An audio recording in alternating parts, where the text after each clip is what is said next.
Hai manusia baik, yang tak pernah letih memberiku makan saat aku lapar, yang mengelus kepalaku saat dunia terasa dingin, dan membiarkanku tidur di sudut rumahmu yang penuh kehangatan.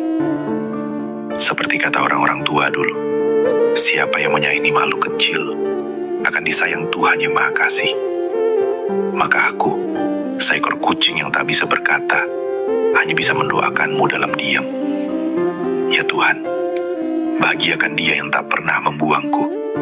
Lapangkan rezekinya, sembuhkan hatinya yang lelah, jauhkan ia dari sepi, seperti